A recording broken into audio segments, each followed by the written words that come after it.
Hey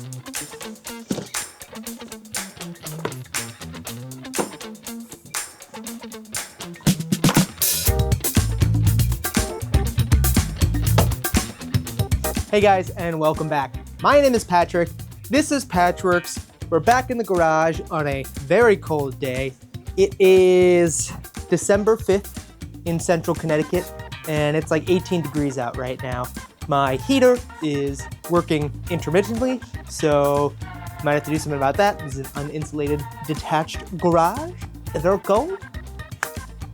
If you're new to the channel, over the past few months, we have been souping up my 2022 Vespa Primavera 150. At least that's what it started off as, and we have done a whole bunch of stuff. I'll leave the link to the playlist below, so if this is your first time watching this, welcome. Thank you so much for joining. Be sure to check out what we've done so far afterwards. What we're doing today is putting a cold air intake. With the Vespa Primavera, and oftentimes with motorcycles and cars, they have what's called an air box. And an air box usually utilizes a flat filter and has a bunch of other vent tubes hooked up to it. They're designed more for reliability, longevity, and most importantly, efficiency and emissions. And so they're not always, especially on the Vespa, designed with performance in mind. Oftentimes with these air boxes, they are somewhat restrictive as opposed to just throwing a pod filter on the end of that intake. So the theory behind the cold air intake is increased airflow, which means you can add more fuel and get more power. Now, a few pros and cons. Pros, if it's tuned properly, you can dramatically increase power. The con is it usually has to be tuned after. Now, a lot of modern cars, if you just swap out for a slightly larger filter or pod filter, something like that, the ECU can kind of handle the extra fuel that it needs to be running optimally. The Vespa Primavera, especially the way we have it set up right now, is already maxed out in terms of what the stock ECU can do.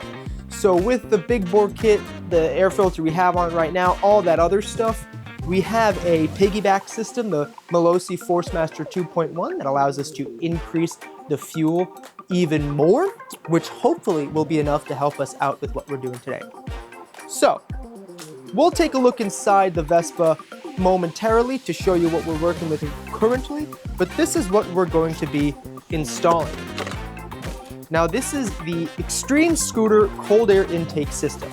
This is actually, I believe, a steel intake pipe, and it hooks up to the intake. I believe this is the part that hooks up to the air box, and this is the part that actually hooks up to the throttle body, if I'm not mistaken.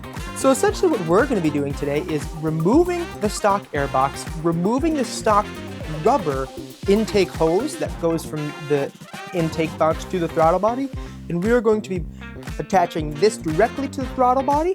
It has a larger inner diameter, which should allow for more airflow, and you can just hook this up to the stock air box, and it is supposed to improve airflow.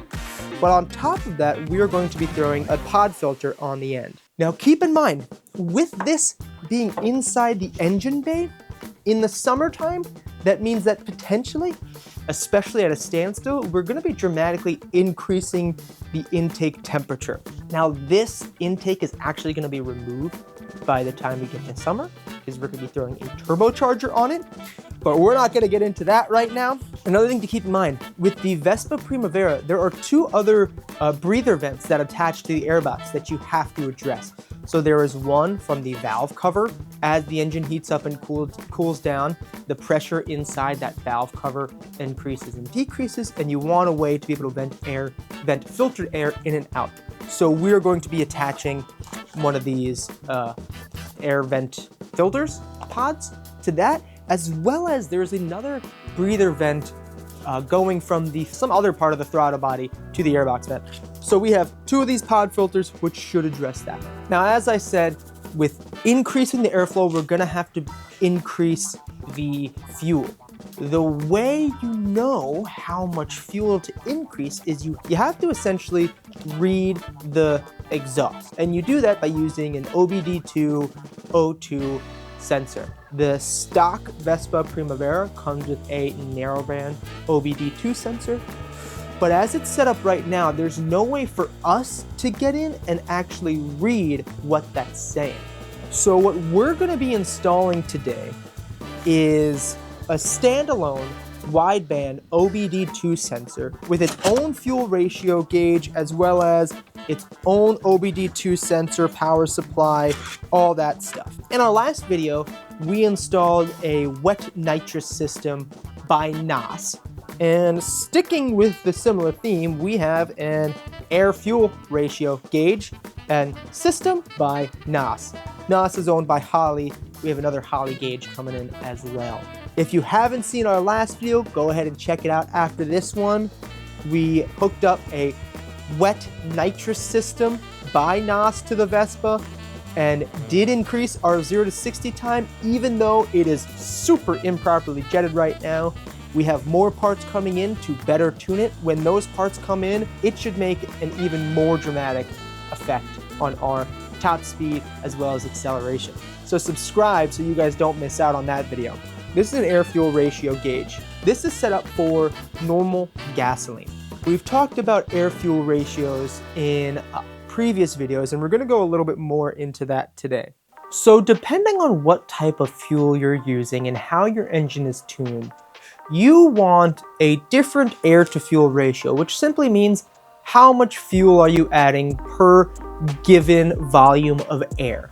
Oftentimes, for most cars, for fuel efficiency and emissions, 14.7 to 1 air to fuel ratio is what you're going for. Some engines are tuned to run on a leaner mixture, and other performance engines are tuned to run on a richer air fuel ratio. Now with gasoline, oftentimes it's 14.7 to 1. If you're running E85, I believe it's closer to like 9 to 1. And that is because something like E85 has actually less power per given volume of E85 as opposed to normal gasoline. Now, there are other benefits that come from E85, which we're not going to get into in today's video. We'll talk more about that when we start working on the turbocharger.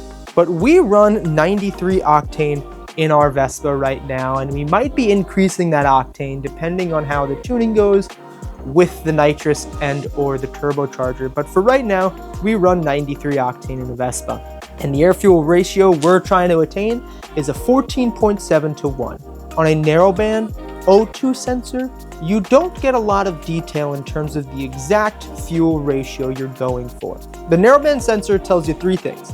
Either you're running lean, you have a stoichiometric, I'll put the word out, you have like a stoichiometric mixture, which means your air fuel mixture is good, and then it tells you you're running too rich. Lean means you have more air to fuel, rich means you have a higher fuel to air ratio, and the stoichiometric or whatever means ideal. So here on our gauge, we want that gauge to go up to land right here and stay here at 14.7 to 1. Boop.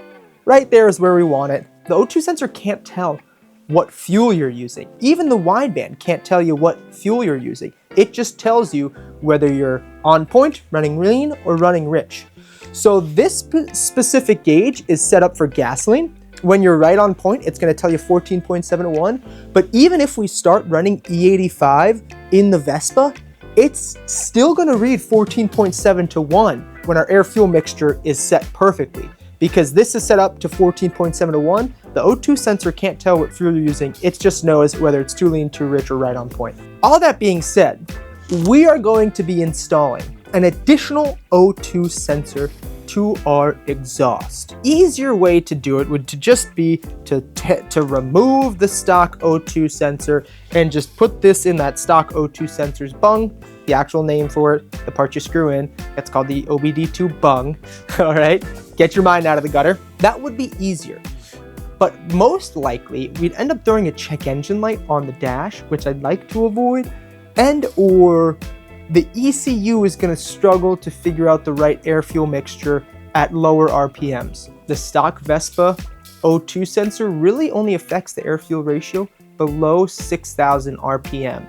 And if you see in our performance mods, this thing gets above 6,000 RPM almost immediately. So we probably could get away with removing the O2 sensor, but then it might struggle to idle, stuff like that.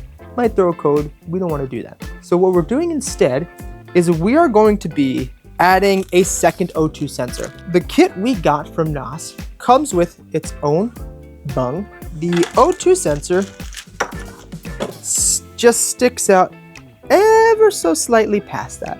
It's not going to affect our back pressure at all. It is going to help us out a lot in terms of tuning this thing and dialing it in.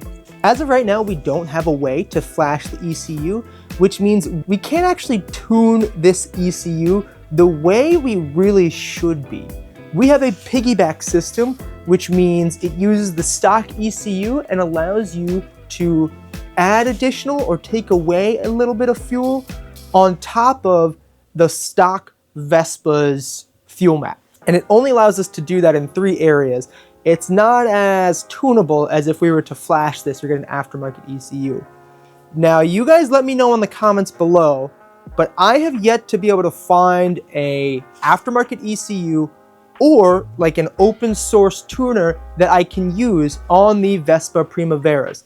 The GTSs and the liquid cooled engines, there are some aftermarket ECUs that you can get. I've looked into the A-Racer Mini X as well as their O2 module, but I have yet to be able to find someone that will ship it to the US because that is only available in their Asian markets. They do not sell it in the US. A-Racer, if you see this, please let me buy one of your aftermarket ECUs so I can modify this Vespa better.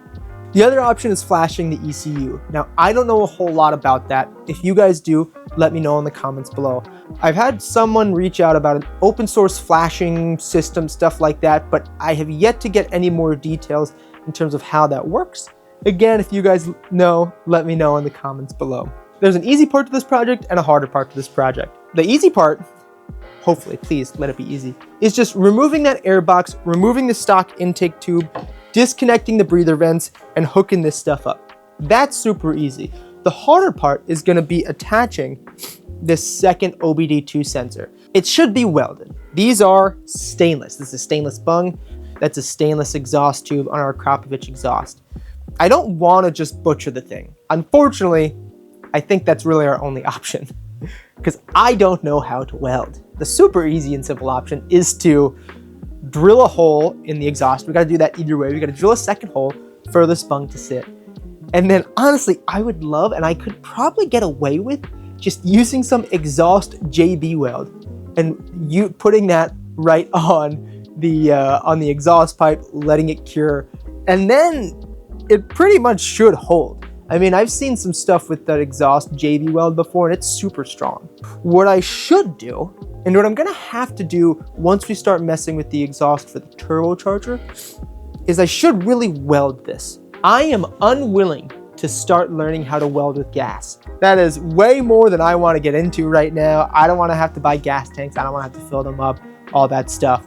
For those of you who don't know, when you weld stainless, you need some sort of inert gas because the stainless is very reactive, and once you start welding it, it can lose its stainless properties and just essentially become normal steel and be more susceptible to rusting and stuff like that. The one option I've seen in terms of actual welding that might work, don't destroy me in the comments, is MIG welding with a specific type of wire that has essentially a coating on it that creates its own gas shield. Now, this type of MIG welding is actually often used outside when the wind and stuff would blow away your inert gas. This creates its own gas shield while melting the wire. It's a little harder to do. It's less reliable in terms of keeping the stainless, but I think that's the cheaper and easier option for us right now. Let's go take a look at that stock airbox and start removing stuff. This right here is our stock airbox. Now, there's a whole bunch of aftermarket parts in here again. As I said, we have a nitrous system on our Vespa. These are the nitrous solenoids and this is the fuel solenoid. All this wires that feeds into the intake right here, the stock intake.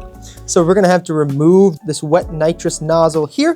But what we're replacing is this stock intake pipe right here.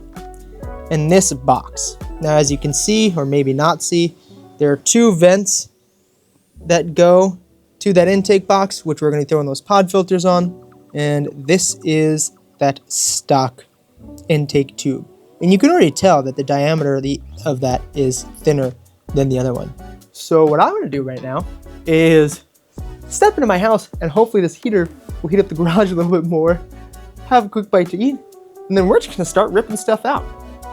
See you guys in a sec.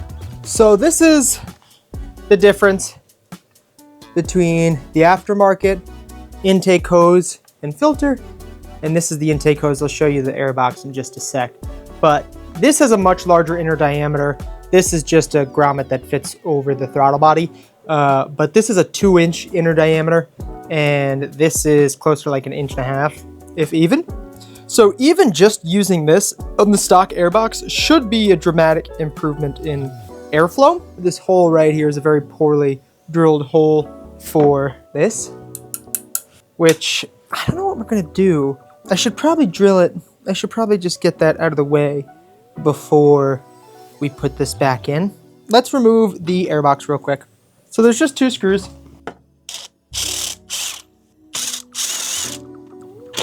Easy enough. I have to disconnect one more tube inside, and let's see if we can get a good angle for you to watch me struggle. Ah. Ooh. Ah. All right, so this is the purge tube. I don't want to bend that too much. This is fully disconnected. Disconnected. Oh, that's what I gotta do. Gotta move this. This is some sort of vent for like the gas tank. Oh, that's one last thing. I didn't snip. There's a hose that connects to this intake right here. Yeah. Wires. Haha.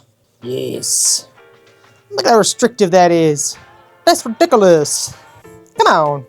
In theory, we could take that filter and just put it right on the throttle body, but seeing as this is still going to be in the engine bay, and the Vespa doesn't have like a clear kind of pass-through for air to flow, pushing it slightly off to the side, I think just allows for it to try to get a little bit more cool air, not just like sitting right on top of that engine. That's my thought process at least, but I'm sure I could just do it right there. The other thing is, if we attach it right to here, then we don't have a good spot to attach the nitrous nozzle. Let's see how much of a pain it is to remove this. Needless to say, I mean, I guess if you haven't seen any of our other videos, we're well past warranty, but doing this would definitely ruin your warranty. That's what this is really all about. Weight savings. We're saving 2 pounds. Or no, we're saving like 8 ounces by removing these plastic bits. Disregard the 13-pound nitrous bottle we have strapped to the back. This is a really interesting way to funnel in air. You can see how much it's got to go through though. I mean, again, their theory at least is you're getting cold air in, but it's definitely restrictive. We're going to be getting maybe slightly warmer air in, but you're going to be getting a whole lot more. This whole contraption is the original intake, and this, again, sucks in cold air from under the seat. And this is what we're replacing it with.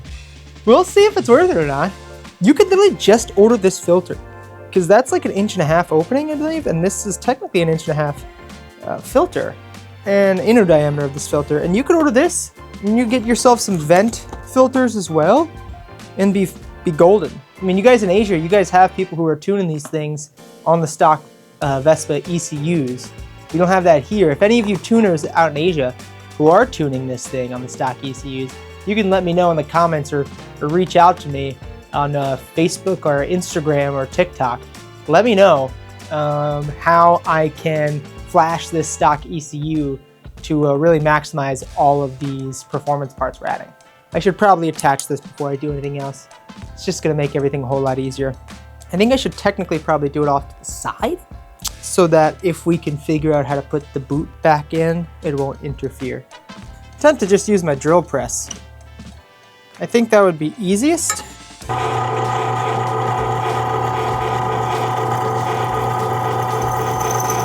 just trying to go real slow.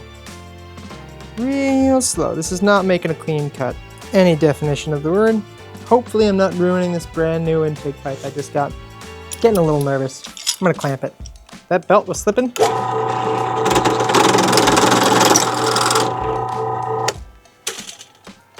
Haha.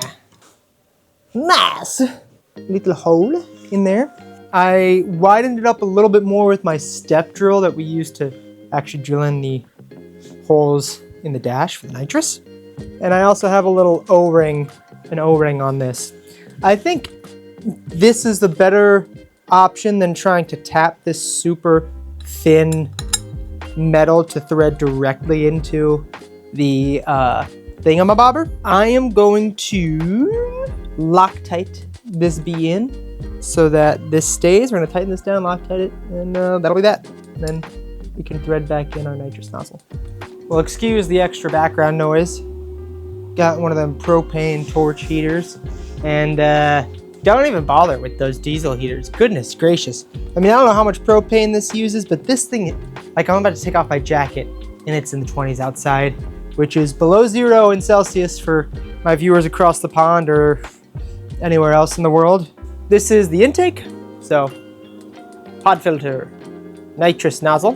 Before we put this back in, and that should really be it for the install, we're gonna go and attach these little vent tubes, and I'll try to show you guys what that looks like once they're installed. This is what we're left with, and it's a little hard to see it. This is right here. This is the throttle body. I hope that this is fine. I don't know if it needed to detect how much airflow is going in this way. I think it would detect it actually in the throttle body itself. And then this is a breather vent. I have it up here. There's not a whole lot of room on the vent cover itself there. And I'm hoping that with it fed up here and kind of zip tied up, I'll avoid as much oil getting splashed out as possible. And it's kind of nice and tucked out of the way there. So really all we have left to do is to put that intake in terms of like the actual functioning of this part. Again, we have to figure out what we're gonna do with that O2 sensor. We should just be able to slip that intake pipe on and should basically be ready to go. I mean, I believe it's back together. That was a little trickier to get on because there's a little bit of a clearance issue, but that's fine. The nitrous nozzle is reattached. Not that we're gonna be using it right now. We still need to get that smaller jet. Everything should be back together. So let's just roll it outside real quick. Maybe we'll mess with the Malossi Force Master a little bit. Maybe increase it across the board like another 6% if we can. And let's just hear how it runs. We already have plus 4% on each RPM range on the Malossi Force Master 2.1. So we're going to increase it another 4% on each, bringing it up to an additional 8% over the Malossi Force Master's stock setting for the big bore kit. Now that is because, obviously, of course, we have this high flow intake. We already had increased it because of the high flow Malossi air filter we put in the stock airbox.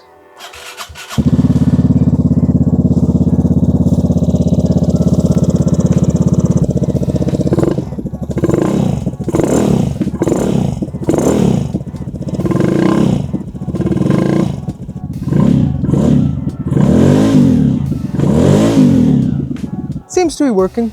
No reason why it shouldn't have, but we're going to want to play around with that air fuel ratio, and I'm curious if that hollow sound is that metal tube knocking into it, or if it's just we can hear the intake so much more it kind of gurgles it. I mean, it's not touching anything that should give it a hollow sound, you know? Part of me is like, maybe I'll just use the wideband temporarily and get it tuned right and then put the stock one back in, but I don't think that's good. That's not good either. All right, guys, well, it's the next day, really afternoon. The sun's almost starting to go down. We're gonna attempt to cut some major corners here. I talked at the beginning of this video about how to attach this bung hole. This is what the O2 sensor screws into. This side is welded onto the exhaust. We're gonna try to cut some major corners here, and it might come back to bite us. in the end, as it normally does. Long story short, what we should be welding this thing to the exhaust. It's a stainless exhaust. Stainless welding is a pain in the butt.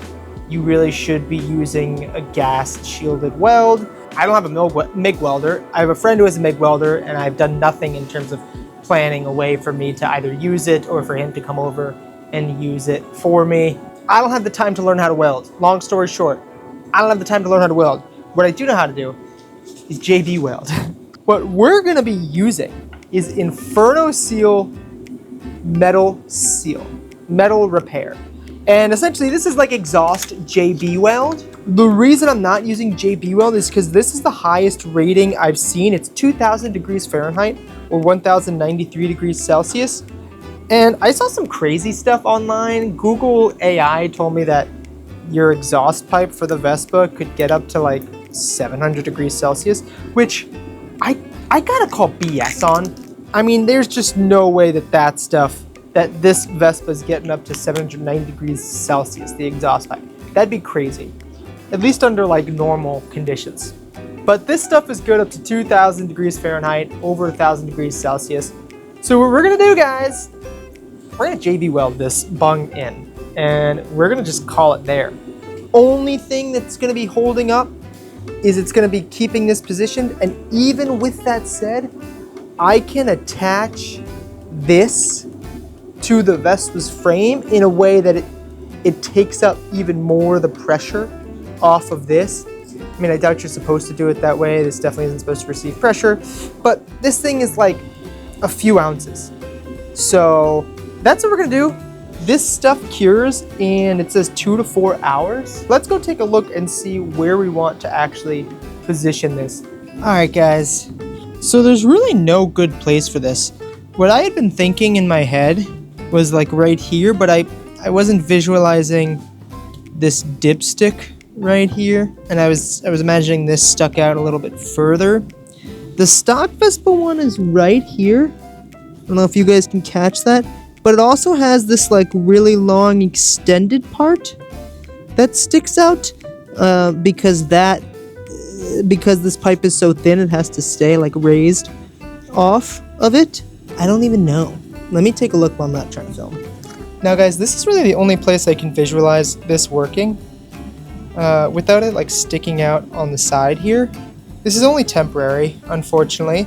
I mean, we'll see how sturdy it is if you guys wanted to do this to your Vespa. Maybe it can work long term. When we add the turbocharger, we're gonna need to do like a whole new exhaust. I think we're actually gonna cannibalize the stock Vespa exhaust pipe. I think this is really like the only place we can still feed that wire up through the frame.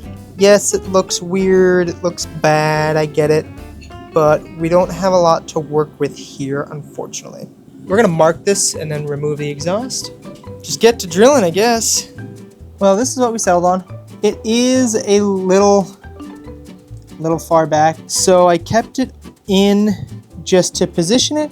I'm gonna remove the pipe now so we can JB weld it, and I'll bring it inside because it's warmer inside, so it'll cure better.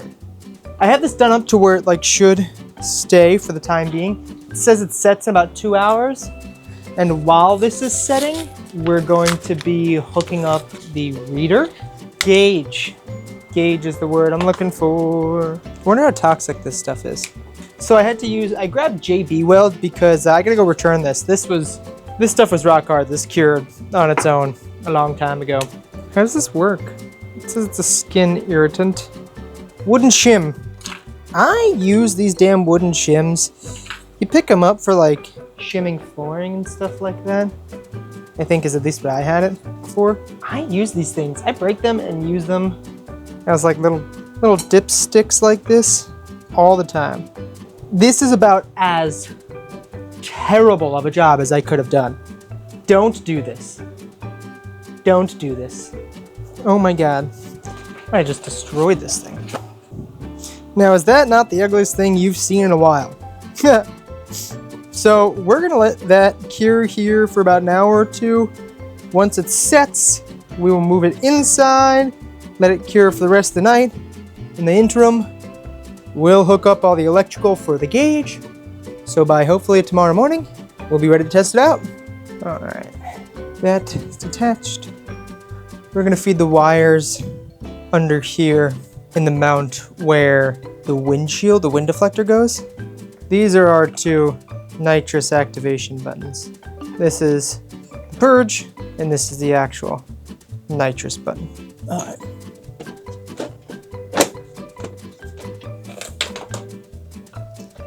The fact that this hangs on is the worst, because I always end up scratching the crap out of this thing. Now remove the floorboard. Oh my goodness.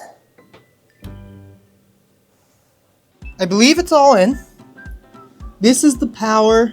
There's two powers. One's to actually, for the coil, one's for the lights on the display. This is the ignition activated power right here. This is the line for the nitrous system, and it has its own 7-amp fuse before it hits the fuse for the starter. So I'm hoping if I tap in before that fuse, if anything goes wrong, this fuse will blow before I blow the fuse for the starter. Yeah, I guess let's go ahead and turn it on and see if it works. Without actually turning the engine on, we shouldn't keep it running because it'll drain the battery. It has a heating element in this OBD2 sensor. Draws about 1.7 amps apparently while it's heating up. But I just want to see if this lights up, because it should. Yeah, look at that. Oh, that's sick. Okay, cool. Let's hook up the exhaust and roll it outside and see if it starts reading before I put all these panels back on. I really don't want to, but it's probably the best thing to do. And this is how this looks, and I might have actually just f***ed up. I tried heating it in front of that torch over there. It says heat on the non-flame heat source. So what it says is 2 to 4 hours to set, and it's been inside in my house all night, so it has been warm. Like I didn't set it out in the freezing temp in the garage overnight. So it did that, and then technically it's 24 hours to cure. Now that's not going to be done until later this afternoon. It said you can speed curing process by using like a hair dryer or something. I'm gonna try to use the heat gun, get this warm. It's been all day. It's been like 4 hours, and I'll tell you why. This is the JB welded bunghole right here. I tried heating it up to test it, and I think unsurprisingly, anytime I heat it up, and I only got it up to like 600 degrees Fahrenheit, this gets soft. It gets soft. Now, if you were patching a crack in your exhaust, would it be fine? Yes, but holding up to bumps and stuff on the road or on the highway, no. I don't think anyone's surprised by that. Cool thing is, I have a friend.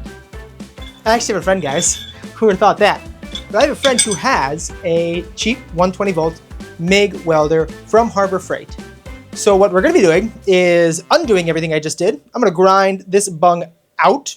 We're going to use the MIG welder with flux core cord to weld these two together. So I'm going to start grinding this down. Maybe I'll just file it. I'll clean it up on the belt sander, and then I'm going to tack it with the welder and do the crappiest weld you've probably ever seen. Well, that took like 2 seconds to clean up on the belt sander, and this is a Harbor Freight 1-inch belt sander, guys. Nothing crazy, the cheapest one you can get. This was the coarsest, maybe like 80 grit or whatever that coarseness grit is. I don't think it needs to be polished or anything like that. It's gonna look different on the scooter, but we have a whole other bung hanging off this thing. So let's see if I can tack this. I'm not gonna try to film it because I could mess up the camera's sensor, if I'm not mistaken. But I'll show you it tacked up, and then we can see if I can actually weld it. I upheld my promise. This is hopefully the worst weld you've ever seen. Oh my goodness, this is terrible. Will it leak? Yeah, probably. I mean, there's no way I sealed that all the way. If you had any inkling at the beginning of this video that I knew what I was doing, I hope now you realize that I have no idea what I'm doing. But weld will weld. I had it on the wrong setting. I misread the thing and immediately burned a hole in it right through the exhaust pipe. But I believe I patched it. I mean, as best I could. Really, this is the scenario.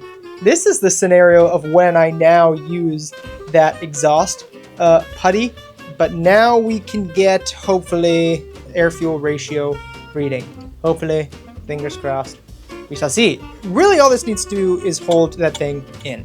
Let's attach the exhaust, roll this outside, and see if that gauge works. Let's see how it goes.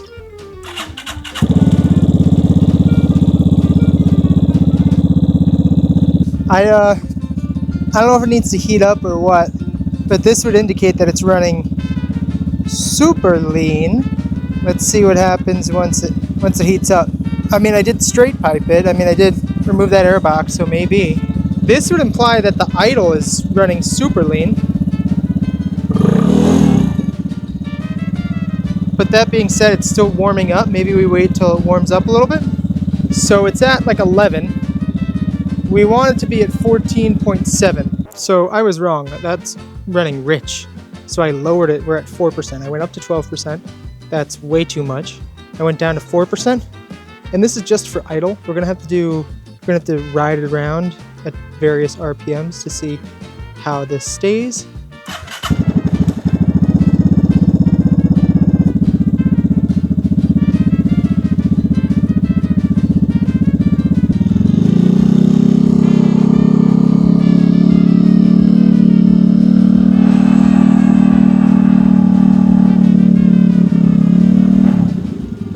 I'm gonna let this run for a bit, let it warm up, and see what's going on. You see it's climbing now. The engine's at 90 degrees.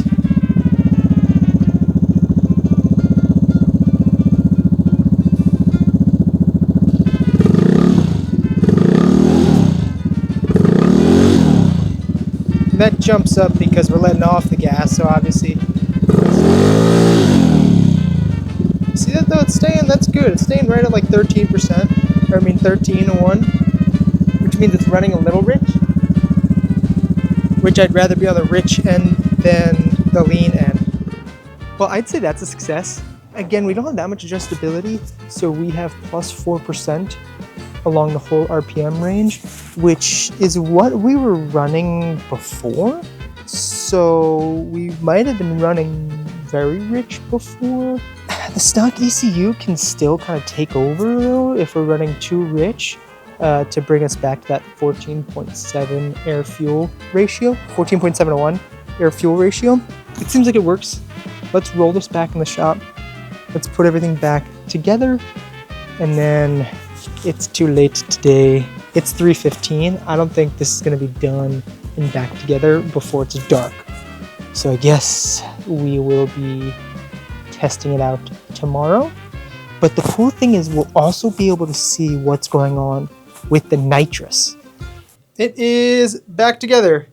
I'm watching Driving for Answers as I've been doing this because I'm nerding out while I'm working on my Vespa.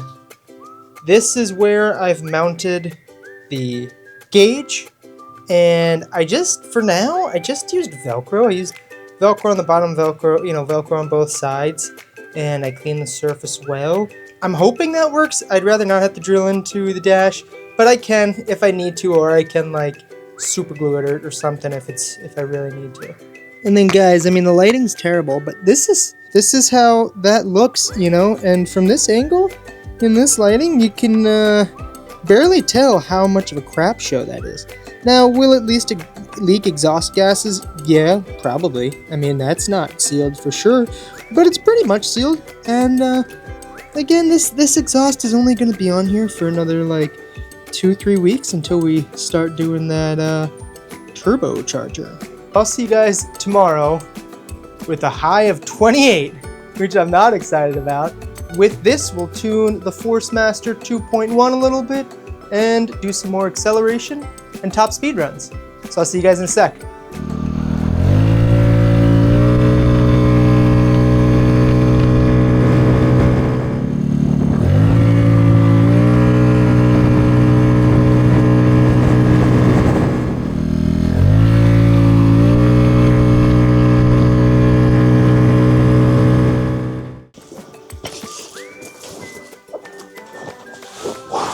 Guys, oh my goodness, I'm cold. I just warmed up for like 20 minutes before I even tried to film this. Super interesting results, very exciting. It's funny, I was I did a few runs, and I apologize, my GoPro, the battery died, but I did a few runs and I tested out a few different fuel ratios. The lowest I did was 2% additional fuel. The highest I did was 6% additional fuel. I ended up settling on 4% additional fuel, seemed to do the best. And I could have spent a few hours just doing that back and forth, but I'm sorry guys, I'm freezing. Now it's 25 degrees outside, 25 degrees Fahrenheit, which means it's probably like -2 degrees Celsius is probably what that comes out to. At speed, it drops even more. I'm cold, long story short.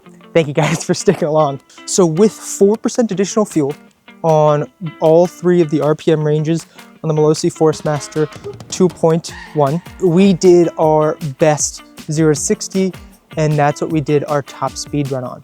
So let's go over our fastest results prior to the nitrous system.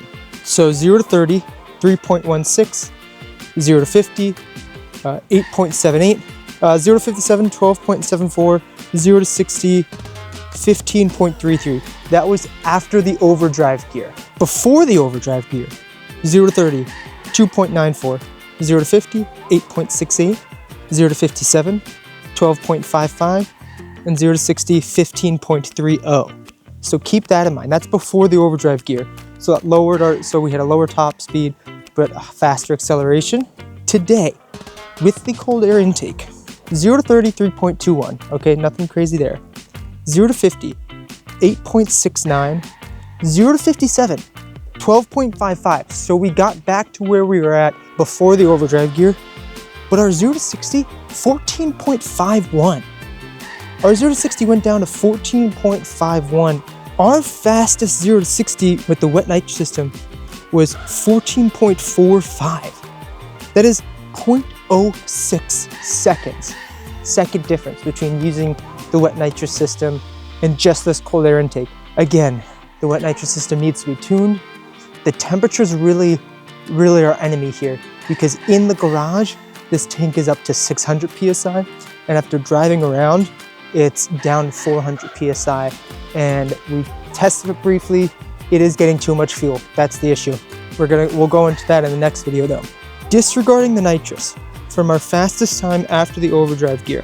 So a 0.03 difference in the 0 to 30. Again, not sure if we can actually tell that accurately. We beat the 0 to 50 by almost 0.1 seconds. We beat the 0 to 57 by 0.2 seconds, just under. And guys, we went down from 15.33 to 14.51 seconds. That's 0.8 seconds we shaved with this intake. That's really cool. But let's look at our top speed. Our fastest top speed we ever got on the Vespa prior to this cold air intake after the overdrive gear was 72.49 miles per hour. Today we hit 74.62 miles an hour. Guys, we almost hit 75 miles an hour. That's 2 miles an hour faster top speed. So the acceleration wasn't really there in the lower RPMs. Again, we did beat out the actual 0 to 60, the lower, 0 to 30, 0 to 50, 0 to 57. We didn't really see much of a difference, but we got a faster 0 to 60, and we increased our top speed just by taking out that air box. It definitely does make a difference. I think with more tuning and messing around, we might be able to see a better result on the acceleration as well. We had jumped 4 miles an hour when we did the overdrive gear. We jumped an additional 2 miles an hour with this cold air intake. That being said, and I wasn't recording, but I think we were hitting the rev limiter when we were doing that 74. There was a knocking. Now it wasn't like a pinging. It was when we were at wide open throttle. Again, I was fully tucked on a slight decline. There was a bum, bum, bum, bum, bum at that pace. And I think that might have been the rev limiter cutting in. I let off the throttle after that, and I didn't hear it again, but that was a little sketchy. But that's crazy. We have now, with all of our mods, increased the top speed of this Vespa Primavera 12 miles an hour. It started at around 62 miles an hour. We're up to 74.62 miles an hour. And that's without flashing the ECU, guys. That's with the like stock rev limiter on here. I don't know, the Veloci Forcemaster says it has a high rev limiter, but it's not hooked up to the ECU or like the spark plug or anything, so I don't actually think it plays into the rev limiter or not. That's super crazy. I'm pretty happy with that. In the next video, I think we're gonna take another swing at the nitrous. Now, we have another part coming in today, which should help us out. We might need to upjet the nitrous jet as well. The issue we're running into, the super cold weather, is dropping the pressure on this tank, which means we're getting way too much fuel. And we were able to see that with the air fuel ratio. I don't know if you guys saw though. It was interesting using the air fuel ratio, but it's really cool to see. And for whatever reason, at wide open throttle, the air fuel ratio drops down like 12:1. And it didn't matter what the RPM was at. If I let off the throttle and it was above 6,000, it went back closer to like 13.7, 13.9. And then when I would like really ride on that throttle, it dropped down to 12. It seemed to help our top speed for sure. And it seemed to help us at those higher speeds since our 0 to 60 dropped. But it's really interesting to be able to see that. It's really gonna be necessary for us to see when we start installing the turbo, which has arrived. It's gonna be another few weeks. We have some other stuff going on first. I'll show you guys a sneak peek of that in the next video. I really appreciate you guys getting all the way to the end of this video. If you like this content, I'd appreciate if you drop a like, leave a comment, say anything. It doesn't have to be relevant, but any engagement really helps the algorithm pick this up. If you guys want to keep seeing more videos like this and you want to stay updated, hit that subscribe button and the bell icon so you guys get notified when a new video drops. They usually drop every Monday, at least. Sometimes, depending on what we're doing, I'm able to fit in a second long form video as well. But thank you guys so much for watching. Let me know what you think we should do next. Let me know if you have any comments or suggestions in terms of maybe what we're seeing, why we're seeing. Thanks again for watching, and I'll catch you guys on the next one.